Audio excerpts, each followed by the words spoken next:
Kenapa Ustadz ceramah tidak selalu berimbang? Kalau ada orang aniaya, ya udah maafkan sajalah. Ya maaf. Dalam Islam tidak begitu. An-nafsu bin nafsi. Kalau ada orang membunuh anakmu, membunuh saudaramu, pancung kepalanya. An-nafsu bin nafsi. Kalau kau dianiaya orang, kalau kau dibunuh orang, maka bunuh juga dia. Nyawa balas nyawa. As-sinnu bis-sinni. Kalau gigimu dipatahkan orang, patahkan juga gigi dia. Al-ainu bil-aini. Kalau matamu dicolok orang, cucuk juga mata dia. Tapi ayat itu masih koma. Faman afa wa aslaha. Siapa yang mau memaafkan dan berdamai, fa ajruhu 'ala Allah. Tapi hukum asalnya bukan maaf, hukum asalnya balas. Setelah mau berlapang dada, baru berikan maaf. Jadi saya menengok dengan mata kepala saya sendiri ketika kejadian pembunuhan di Saudi Arabia. Waktu ditanya sama hakim, apakah kau maafkan pembunuh anakmu? Tidak, kata dia. Aku mesti mati anakku, pancung juga kepalanya. Dibawa ke masjid Kisos di dekat Kornes. Tinggi pelatarannya kira-kira macam ini. Didudukkan. Pancung pertama, 3 orang kena pancung. Pancung pertama pembawa narkoba dari Pakistan. Putus. Bunyinya macam batu dilaga. Keluar darah dari leher nih, macam air keluar dari keran. Langsung datang pemadam kebakaran, bersihkan. Naik yang kedua, pembawa narkoba dari Nigeria. Pancung sekali lagi. Yang ketiga, pembunuh. Begitu didudukkan, pas mau dipancung, sikit lagi mau dipancung, datang keluarganya. Ku maafkan, katanya. Tak jadi dipancung, kena prank. Assalamualaikum warahmatullahi wabarakatuh. A'udzubillahi minasyaitonirrajim. Ara'aital ladzi yukadzibu biddin. Tahukah kamu siapa itu pendusta agama? Fadzalikal ladzi yad'ul yatim. Itulah orang yang menyia-nyiakan, membiarkan anak yatim. Wala yahuddu 'ala ta'amil miskin. Tak peduli kepada makanan orang miskin. Alhamdulillah di Kota Pekanbaru dalam 1 bulan kita menyantuni 5-6 pondok pesantren. Satu pesantrennya setengah ton beras.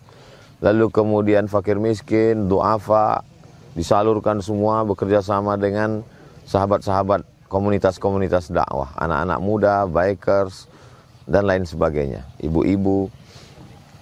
Bagi kita yang ingin selamat dari pendusta agama, menyantuni anak yatim, fakir miskin, bil khusus anak pesantren, supaya mereka bisa makan, hanya makan saja. Mari kita support program Yayasan Tabung Wakaf Umat dengan transfer ke Bank Riau Kepri Syariah. Nomornya 82021666662 atau BSI 101096666 atas nama Yayasan Tabung Wakaf Umat. Jangan lupa sertakan kode transfernya 09 di akhir nominal transfer. Konfirmasinya 085265416060 atas nama admin yayasan. Berkah selalu. Assalamualaikum warahmatullahi wabarakatuh.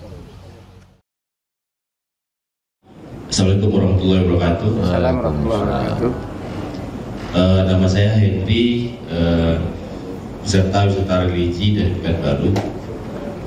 Terima kasih kesempatannya, Ustaz. Tadi Ustaz menyampaikan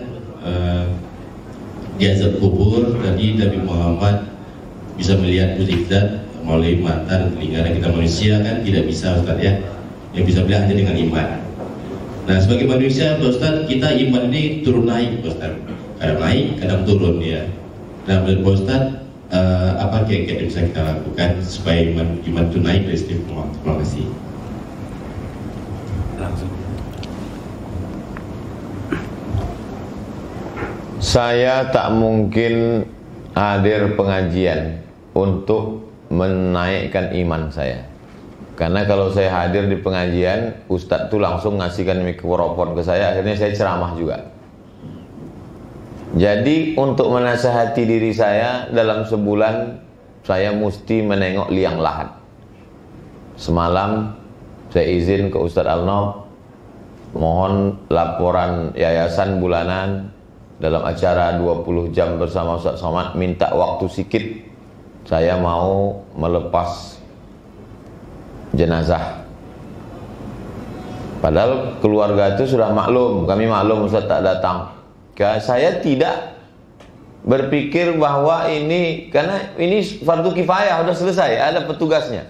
Tapi saya mesti menasihati diri saya mesti tengok liang lahat itu masuk ke dalam, bahwa kau akan ke sana Abdul Somad, semua ini tinggal, semua rumah, anak, keluarga, semua ini tinggal. Kau masuk nanti ke dalam, apa yang akan kau bawa ke dalam? Kitalah yang paling mengerti tentang diri kita. Apa yang paling kita takutkan? Apa nasihat yang paling masuk ke telinga kita? Kapan waktu yang paling tepat? Apa yang membuat menggugah perasaan kita? Apa yang membuat iman kita menjadi bertambah? Halakamru'un lam ya'rif qadrahu, celaka orang yang tidak tahu siapa dirinya. Kita yang paling tahu mana bagian badan kita ini yang paling sakit, dan kita juga yang tahu kapan tempat paling tepat beristirahat, dan kita juga yang tahu mana makanan yang paling enak, mana yang paling berbahaya, kita yang tahu. Yang paling mengerti adalah kalau kita tak mengenal diri kita sendiri. Nah, setelah saya disadarkan dengan melihat jenazah, dengan langsung melihat liang lahat, lalu setelah itu maka saya mesti berjamaah, karena tak bisa sendirian. Maka saya berjamaah dengan kawan-kawan saya di Yayasan Tabung Wakaf Umat. Ada Ustadz Alnob, ada Ustadz Jamal, ada Ustadz Tatang, ada Ustadz Henry Rais, ada Ustadz Zul Ikromi. Saya mesti berjamaah, tak bisa saya sendirian. Karena kalau kita sendirian amat sangat mungkin untuk terjerumus dan tersalah. Jadi lingkungan kita ini ada 3. Pertama, lingkungan tempat kerja. Kedua, lingkungan tempat tinggal. Ketiga, lingkungan sosial media. Ketiga lingkungan ini mesti membuat kita menjadi soleh. Di lingkungan tempat tinggal saya, maka saya dengan anak-anak tahfiz, dengan guru-guru, di lingkungan tempat saya keliling, saya ada tim, ada dari mulai tim Aceh sampai tim Sumatera Barat sampai tim Sulawesi. Dan kemudian di medsos, grup-grup WhatsApp, di Instagram. Kalau 3 lingkungan ini baik, insya Allah kita menjadi baik. Bapak Ibu di tempat kerja, di kantor, di tempat bisnis, lalu kemudian di tempat lingkungan rumah, komunitas, di perumahan, apakah di perkampungan atau di rumah komplek, klaster, segala macam. Lalu kemudian di lingkungan medsos, grup-grup WhatsApp, Facebook, Instagram, siapa followernya, apa postingnya. Kalau kira-kira menyelamatkan, lanjutkanlah. Kenali diri dengan baik, kapan nasihat masuk, bagaimana bentuk nasihatnya. Oh, saya dengan ustadz ini kurang masuk, tapi kalau dengan ustadz ini mengena ke hati saya. Mesti kita pilih, macam daftar menu makanan. Ini menarik, ini kurang. Mana yang paling membuat kita takut kepada Allah. Bukan sekedar penikmat ceramah. Kalau mengaji ini makin takut kepada Allah, makin khusyuk sholat kita, makin kuat keyakinan kita, makin kita gentar untuk melakukan perbuatan dosa, teruskanlah. Tapi kalau hanya sekedar penikmat pengajian, maka hati-hati, kita sedang maghrur, menjadi orang yang tertipu. Setelah kita sadar, maka kita berjamaah. Berawal dari hijrah, setelah itu berjamaah, lalu kemudian istiqomah, lalu husnul khatimah. Mengapa kita tidak husnul khatimah? Karena tidak istiqomah. Kenapa tidak istiqomah? Karena tidak berjamaah. Kenapa tidak berjamaah? Karena tidak hijrah. Berawal dari hijrah, berjamaah, istiqomah, husnul khatimah. Wallahu a'lam bishawab. Silakan, ada yang lain Bapak Ibu yang ingin bertanya. Silakan Pak di sini hadir.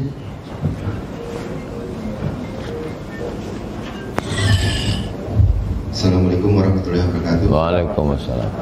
Ada sedikit yang akan saya tanyakan setelah saya mendengar sedikit ceramah tadi terkait dengan dosa atau kesalahan kita. Tadi sudah dijelaskan kalau kita berdosa kepada Allah kita bisa melaksanakan salat taubat. Kemudian yang mengkritik saya, apabila kita bersalah dengan sesama atau sama manusia, karena kita sebagai makhluk sosial ini tidak bisa lepas dari interaksi, Ustaz. Apalagi mohon maaf, seperti saya tentara, kadang untuk menjadikan mereka disiplin itu ada kata-kata tegas atau kata-kata kasar yang mungkin kami tidak sadar kalau itu menyakiti hati atau perasaan mereka. Dan ini menurut saya akan mengganjal saya. Suatu saat saya sudah purna, saya tidak berkesempatan untuk meminta maaf dengan mereka. Padahal mereka sudah tersakiti dengan kata-kata saya. Mungkin semakin tinggi jabatan, mungkin akan semakin banyak orang yang tersakiti dengan lisan, dengan kata-kata kita yang mungkin baik disengaja maupun tidak sengaja. Dan itu saya yakin banyak yang seperti itu. Dan bagaimana solusinya untuk seperti itu, Ustaz? Kemudian ada juga satu pertanyaan kami lagi terkait hutang piutang. Apabila kita menemui kasus kita memiliki hutang, kemudian orang yang memberikan hutang kepada kita sudah meninggal atau wafat, solusinya bagaimana untuk menyelesaikan urusan kita di dunia itu? Terima kasih. Wassalamualaikum warahmatullahi wabarakatuh. Waalaikumsalam warahmatullahi wabarakatuh. Kalau saya ceramah tentang khamar, peminum khamar tersinggung. Ceramah tentang zina, pezina sakit hati. Ceramah tentang jodoh, yang jomblo marah. Jadi kalau cerita sakit hati karena omongan, masih ada yang mengalahkan Pak TNI, yaitu Ustadz Somad. Se-Indonesia ini tersinggung dengan ceramah. Jadi yang pertama, innamal a'malu binniyat. Niat kita bukan ingin menyinggung orang, niat kita adalah ingin merubah dari yang tidak baik menjadi baik. Yang kedua, ada satu kesepahaman antara komandan dengan anak buah, sudah sama-sama paham bahwa bahasa ini dipakai bahasa intern, bahasa antar komunitas, bahwa ini adalah tujuannya untuk disiplin, tujuannya mendidik, bukan ingin menjatuhkan harkat, martabat, marwah di depan orang banyak, bukan ingin mencederai hati orang. Maka kalau sudah dipahami demikian, dia bagian dari bahasa khusus. Dia dipahami sebagai bentuk amar ma'ruf nahi mungkar intern. Ada kode etik antar wartawan, ada kode etik jurnalistik, ada kode etik orang-orang medis. Maka di antara polisi dengan anak buah, tentara, komandan dan pasukan, maka sesungguhnya ada yang dipahami antar mereka dan mereka sudah saling kesepahaman. Jadi tidak menjadi sebuah ganjalan dalam hati, dan mereka sadar ketika menjadi pasukan, dia sadar bahwa tujuan pemimpin saya ini adalah mendisiplinkan saya supaya tepat waktu, karena resikonya kalau tidak disiplin adalah nyawa melayang. Perang tidak sama dengan tukang. Kalau tukang resikonya retak, roboh, tumbang, bangun ulang. Tapi kalau berada di tengah medan perang, orang yang tidak disiplin, resikonya adalah mati, dan negara ini bisa tergadai karena kita akan berhadapan dengan musuh. Untuk membuat disiplin, mesti ada kata-kata yang tegas, mesti ada saatnya keras, mesti ada saatnya lembut. Ini mesti dipahami dengan baik. Adapun ucapan ghibah, membicarakan aib orang lain, namimah, mengadu domba di antara orang, sempat terucapkan, sempat terkatakan, sempat kata kasar menyinggung perasaan, tak ada hubungan kait dengan kedisiplinan, maka kita berlapang dada untuk meminta maaf, seperti yang dicontohkan Nabi Muhammad SAW. Nabi meninggal hari Senin, hari Rabu dia naik ke atas mimbar, man kuntu jalattu lahu zuhran, siapa yang pundaknya pernah aku sakiti, hadza zuhri, ini pundakku, falyastaqid minhu, silakan balas. Man kuntu syatamtu lahu irdan, siapa yang harga dirinya pernah aku caci maki, sumpah serapah, kata-kata kasar, hadza irdi, ini harga diri Muhammad, silakan balas. Ini terkait dengan fisik dan non fisik. Adapun terkait dengan hutang piutang, maka dalam Al-Quran ayat paling panjang Al-Baqarah 282, satu halaman full tentang hutang piutang. Dalam Islam hutang piutang mesti dicatat limit batas waktu. Ya ayyuhalladzina amanu, hai orang beriman, idza tadayantum, kalau kau menjalin transaksi hutang piutang, ila ajalin musamma, sampai limit batas waktu tertentu, faktubuh, tulis. Padahal ketika itu di Makkah kertas tidak ada. Yang bisa menulis sahabat Nabi cuma 40 orang, menulis sesuatu perbuatan yang sangat eksklusif. Tapi waktu itu ayatnya umum, siapa saja yang transaksi hutang piutang tulis. Waliyaktub bainakum katibun bil adli. Hendaklah diangkat seorang penulis. Ada penulis administrasi hutang piutang. Wala ya'ba katibun ayaktuba kama 'allamahullah. Orang yang pandai menulis jangan tidak mau menuliskan. Ini sudah saudara, sudah dianggap kawan, sudah orang dekat, untuk apa ditulis? Tuliskan. Karena kalau terjadi konflik akan kembali kepada tulisan. Wastashhidu syahidaini min rijalikum. Angkatlah 2 orang saksi. 2 orang laki-laki sebagai saksi. Illam yakuna rajulaini, kalau tidak ada 2 orang laki-laki, farajulun 1 orang laki-laki, wa imra'ataini 2 orang perempuan. Antadilla ihdahuma, kalau yang satu lupa, yang satu silap, yang satu salah, fatudzakkira ihdahumal ukhra, akan diingatkan oleh yang lain. Sampai sedetil itu ayat tentang hutang piutang. Kenapa? Karena kalau hutang piutang tidak dilaksanakan, silaturahim putus. Orang menjadi makan haram. Ibadahnya rusak, hatinya rusak, pikirannya rusak, hanya karena hutang piutang. Nah, kalau kita mau bayar, orangnya sudah meninggal dunia, maka carilah ahli warisnya. Ahli warisnya tak ada, orangnya sudah tak ada, maka kita hitung berapa angka nominalnya, dikonversi menurut harga emas. Hutangnya 100.000, tahun 80. Tidak bisa dibayar 100.000 tahun 2021. Karena harga 100.000 tahun 80 beda dengan 100.000 41 tahun kemudian.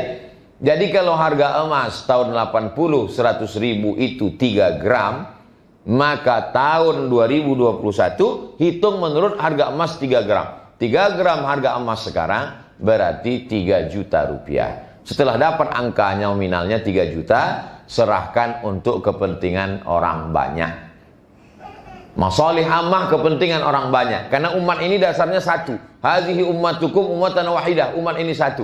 Maka serahkan untuk kepentingan yang dinikmati orang banyak. Panti jompo, masjid, panti yatim. Bingung Pak Ustadz, banyak betul. Serahkan ke Yayasan Tabung Wakaf Umat. Akan dibangunkan untuk kelas asrama, dinikmati oleh umat. Para da'i, para ustadz akan belajar, mereka akan dikirim ke da'i tersuku terasing, maka insya Allah akan menjadi amal jariah, hutangnya lunas dan dinikmati orang banyak. Demikian, wallahu a'lam bishawab. Ada lagi Bapak Ibu, kita masih punya waktu. Silahkan kalau ada Bapak Ibu, silahkan di samping.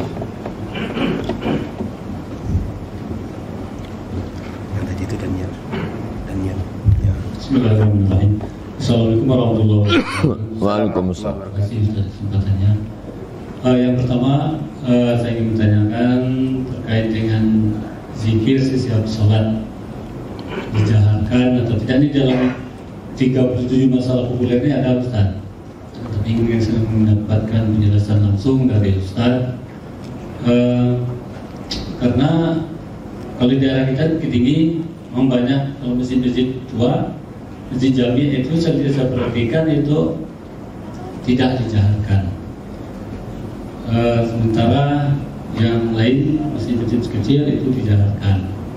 Yang lebih utama. Kalau saya perhatikan tadi subuh dengan Ustaz itu dijaharkan. Itu yang pertama. Yang kedua, karena kita sering juga jalan ini, itu jamak, sholat jamak qashar ini mesti ada yang ragu-ragu. Ya. Artinya terjamak takhir zuhur dengan asar dilaksanakan waktu asar. Mana didahulukan? Kalau saya waktu belajar di SMA itu, guru agama saya menyatakan karena waktu sholat asar kita melaksanakan sholat asar dulu, baru sholat zuhur, itu jamak takhir. Nah terakhir saya dengar dari Ustadz saya di Bukit Tinggi dilaksanakan sesuai dengan urutannya. Berarti sholat asar takhir, jamak takhir zuhur dan asar tetap dulu-dulukan sholat zuhurnya baru asar. Nah itu yang terkait dengan jamak juga, masalah maghrib dengan isya. Itu Inna Muhammadin khaira adyanil bariyah. Aku tahu bahwa agama Muhammad itu adalah agama yang terbaik. Kira-kira dari ungkapan itu dia dapat hidayah atau tidak? Dapat. Mungkinkah Abu Talib tak mengetahui Muhammad itu Nabi? Sedangkan dari kecil dia membesarkannya, dibawanya keponakannya itu bernagang ke negeri Syam. panas terik bernaung mereka di bawah gereja tua. Lalu kemudian keluar pendeta dari dalam gereja itu namanya Bahira. Bahira bertanya, siapa anak ini? Kata Abu Talib, ini anakku. Apa kata Bahira? Kalau betul kitab yang kubaca, kau berbohong. Karena anak ini sudah mati ayahnya 2 bulan dalam kandungan ibunya. Abu Talib menyaksikan mukjizat Nabi Muhammad. Apa kata Bahira? Anak ini adalah Nabi akhir zaman. Bawa dia balik ke rumah. Karena kalau kau teruskan dia ke negeri Syam, dia akan dibunuh orang Yahudi. Karena mereka menanti Nabi akhir zaman. Nabi yang mereka nanti Yahudi. Dan ini adalah Arab. Mereka tak mau Nabi akhir zaman itu dari puak keturunan Ismail. Mereka maunya dari puak keturunan Ishak. Dan Abu Talib saksi. Makanya kata Abu Talib sebelum meninggal, laqad alimtu anna dina Muhammadin khaira adyanil bariyah. Aku tahu bahwa agama Muhammad itu adalah agama yang paling baik. Kalau tahu kenapa tak bersyahadat? Bait syair kedua menjelaskan, laulal malamah wahidharil masabbah lawajadtani samhan lidzalika dini mubayyina. Kalaulah bukan karena takut dicaci maki dan diejek, masa Abu Talib pembesar Quraisy darah biru ikut agama anak kemarin sore? Kalaulah bukan karena takut dicaci maki, kalaulah bukan karena takut diejek, lawajadtani samhan lidzalika dini mubayyina, kau akan dapati aku orang yang berlapang dada menerima agama Muhammad sallallahu alaihi wasallam. Terjadi konflik batin. Abu Talib bukan tak dapat hidayah, tapi dia malu untuk bersyahadat karena takut diejek. Jadi kalau ada orang sekarang, kau kenapa minum khamar? Aku tak dapat hidayah. Bukan tak dapat hidayah, dia menolak hidayah. Hidayah diberikan Allah Subhanahu wa taala. Jadi pertanyaan Bapak dari kenapa Ustadz ceramah tidak selalu berimbang? Kalau ada orang aniaya, ya udah maafkan sajalah. Ya maaf. Dalam Islam tidak begitu. An-nafsu bin nafsi. Kalau ada orang membunuh anakmu, membunuh saudaramu, pancung kepalanya. Tak ada maaf. An-nafsu bin nafsi. Kalau kau dianiaya orang, kalau kau dibunuh orang, maka bunuh juga dia. Nyawa balas nyawa. As-sinnu bis-sinni. Kalau gigimu dipatahkan orang, patahkan juga gigi dia. Al-ainu bil-aini. Kalau matamu dicolok orang, cucuk juga mata dia. Tapi ayat itu masih koma. Faman afa wa aslaha, siapa yang mau memaafkan dan berdamai, fa ajruhu 'ala Allah. Tapi hukum asalnya bukan maaf, hukum asalnya balas. Setelah mau berlapang dada, baru berikan maaf. Jadi saya menengok dengan mata kepala saya sendiri ketika kejadian pembunuhan di Saudi Arabia. Waktu ditanya sama hakim, apakah kau maafkan pembunuh anakmu? Tidak, kata dia.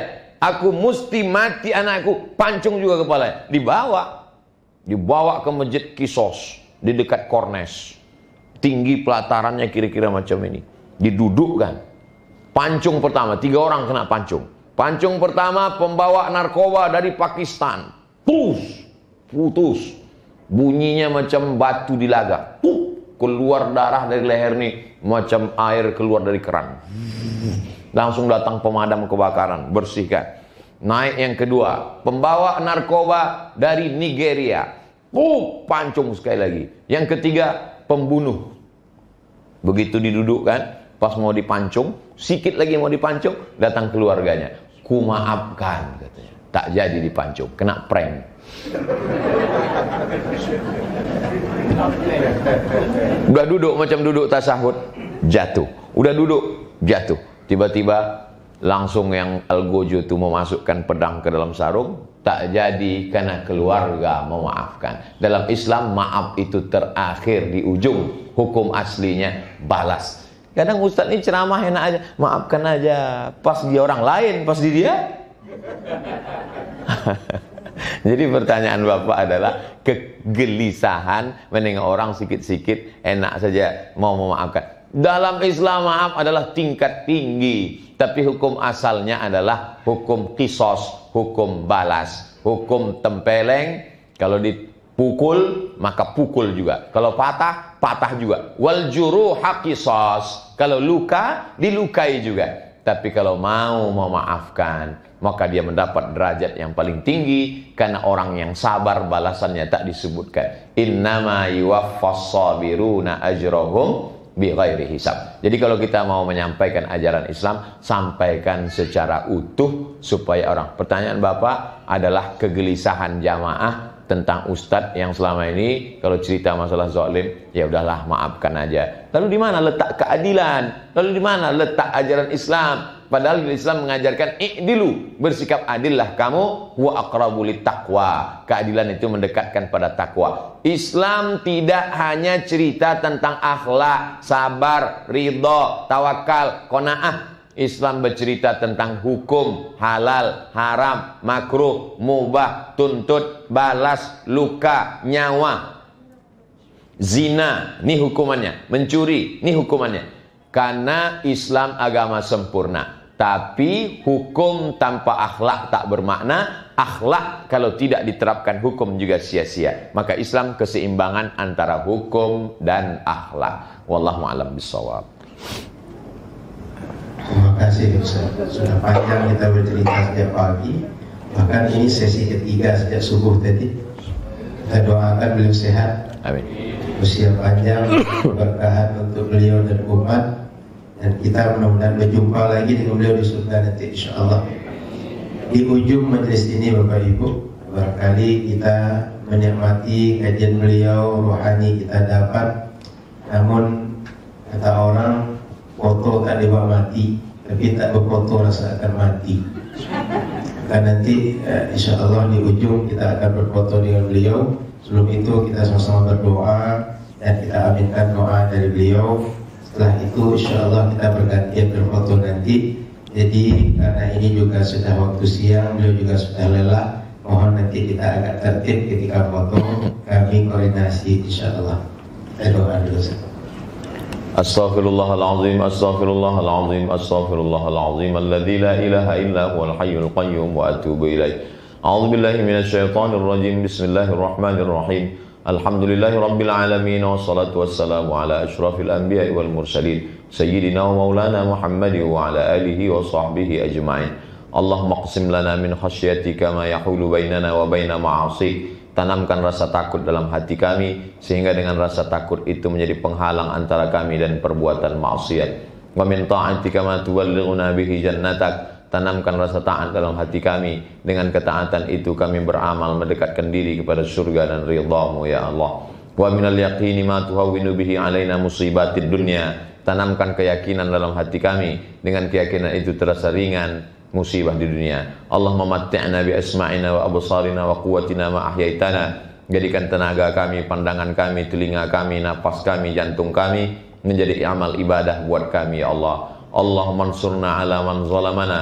Bantulah kami menghadapi orang-orang yang menganiaya kami. La taj'alid dunya akbar hammina wa la mablagha ilmina. Jangan jadikan dunia ini sebagai cita-cita tertinggi kami. Jangan jadikan dunia harta sebagai harga bagi ilmu kami. Allahumma la tada' lana dzamban illa ghafartah. Ampunilah segala dosa-dosa, silap dan salah kami. Wala aiban illa satartah. Tutupilah segala aib cacat kami ketika kami menghadap-Mu nanti ya Allah. Wala maridan illa syafaitah. Saudara kami yang sakit, angkat penyakitnya. Wala mayyitan illa rahimtah. Yang sudah meninggal dunia, lapangkan kuburnya.